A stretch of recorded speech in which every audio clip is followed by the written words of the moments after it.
So today I want to talk about a handful of games that are very popular and that people the world over seem to love, but for one reason or another they just didn't sink their hooks into me. And so this is not meant to be an indictment of these games. I don't think they're bad. I mean, objectively, if you look at review scores, if you look at the way they've been received by the gaming community in general, people love these titles, but for whatever reason, right, and I'll try to explore that in some depth, I just couldn't get into them. So let's get started. So the first game that I want to talk about is maybe the most controversial on this list, if that's the word to use, but it's The Last of Us, the original The Last of Us. Now, I've talked about in other videos how I really enjoyed The Last of Us Part 2. Now, I had sort of a general story idea about what unfolded in the original game because I did want to have that before I got into the sequel, but I decided to give the sequel a shot. I really did enjoy it. I didn't personally think the story was that great, but I did like it overall. I had a lot of fun with it. In fact, I had so much fun with it that I platinumed it, even though when I got toward the end of chasing down that platinum trophy, it became a little bit much. But all that to say, the second game I really enjoyed. The first game I just could not get into. I tried getting into it twice, in fact, when it came out on PS3, I believe, and then maybe again on PS4. But what happened both times is I would get a few hours into it, and I'd get to this location, and I'm trying to remember exactly where it was. It was in this is kind of vague, I know, but it was in a city. It was an alleyway sort of situation, or sort of a narrow pass kind of situation where I would start getting swarmed by zombies or something along those lines. And I just, for whatever reason, couldn't get past that. I kept trying to do it. And I'm sure, had I sat down and really put a lot of effort into it, I would have made it past that and likely would have enjoyed the rest of the game. But I just hit a point where I said, it's a cool game. I like the idea of it. I like the way it looks. The gameplay is, decently solid. I never thought the gameplay for either of the games was actually that great. It was serviceable and good, in my opinion, but not overall fantastic. But I just stepped away from it and never came back to it. And that was after having given it a shot twice. So, I heard that now in the works is potentially a remaster of the remaster for PS5 of the original game. If that comes to fruition and becomes a thing, I'll probably check it out again. But as it stands, it's just one of those games that for whatever reason, I just could not get into. Another really popular PlayStation franchise that I tried to love and just, again, either wasn't in the right sort of mindset to play it at the time, or, something else was sort of keeping me from diving into it, was the first game of Horizon Zero Dawn. Now, obviously, the second game is not out yet, but when the first game came out, I was really hyped for it. I liked the idea of it, and I do think it's got a great story from what I played of it, and I maybe made it 5 or 6 hours into the game, something like that, but great story, great visuals. Again, I personally did not love the gameplay in it. To me, it felt a little bit stiff. I mean, there's obviously a lot of sort of diversity as far as the different weapons you can use and different tactics you can use to take out enemies and that sort of thing. But for one reason or another, it's just another one of those games that just did not put its hooks in me.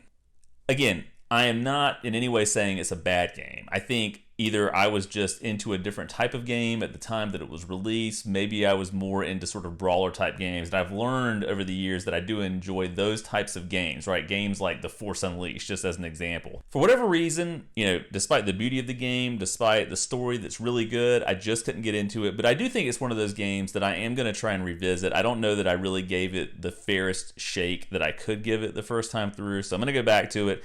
Gonna see what I can do at some point, but again, that first time through, it just didn't draw me in for one reason or another. Another series that I have tried to come back to time and again, I've tried to give a lot of different games in this franchise the benefit of the doubt to see if the next one could then pull me in, is Assassin's Creed. Now, I have some friends who really like Assassin's Creed, are really into it, have played most, if not all, of the games in the franchise as a whole. But I've tried a lot of them, and I never make it past 5 or 6 hours. Maybe the most I get into it is 10 hours, and I just start to lose interest. I think a little bit of that has to do with the grinding that's involved to start taking on certain enemies. I've really learned about myself that I don't like doing a lot of grinding to level up characters and that sort of thing. It's not that I don't want to challenge, I just feel like it's kind of an unnecessary waste of time when there are so many other great games that I could be playing that don't have that element. So I don't know what it is about Assassin's Creed, but it, for one reason or another, just has not hooked me. And I tried Valhalla. I've got it on PS5. Again, gorgeous game. It looks really nice. The gameplay in it is pretty good, I think. There's something about the vagary of trying to make it from one checkpoint or one mission to another, and the way that it's set up, that once again, I got a few hours into it and I just sort of lost interest. So again, another series that just has not hooked me for one reason or another. The last game on this list, and I should have known this going into it, is Dark Souls. And so there was the revision of this, or I don't even know if it would be a remaster, but I'll say the port of this that came out on Switch. So I hadn't really played this previously, but it arrived on Switch. And at the time I thought, you know what? I know it's going to be a challenging game. I know it's going to be difficult. I know it's going to take a lot of perseverance to try and get through it, but let me pick it up. The Switch is a good pick up and play system. Maybe I can make some headway here and there. And if I need to restart a section, I can do that. Again, it just turned out that it's one of those games, much like Bloodborne, and I played Bloodborne on the PS4. Again, they're obviously the same sort of material involved there and the same sort of setup, but I've just sort of learned that I don't like these games that are so difficult and punishing that you have to die over and over again to make progress. Now, a lot of people love that. They see it as super rewarding when you do make progress, and I think that's great for people who love those types of games, but I've just sort of learned about myself that when that's the general setup, that I'm probably not going to buy into it or love it all that much. In fact, this morning I was watching IGN's review of Returnal on PS5, and I've been somewhat interested in that, a little bit excited.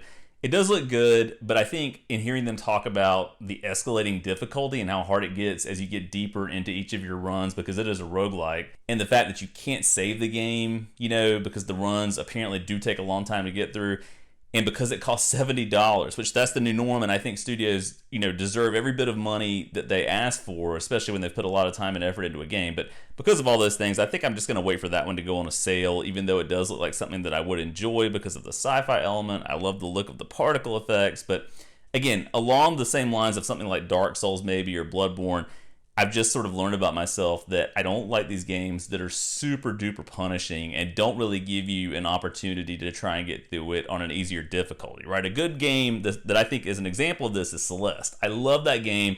I made it maybe 3/4 of the way through that game playing it on regular difficulty.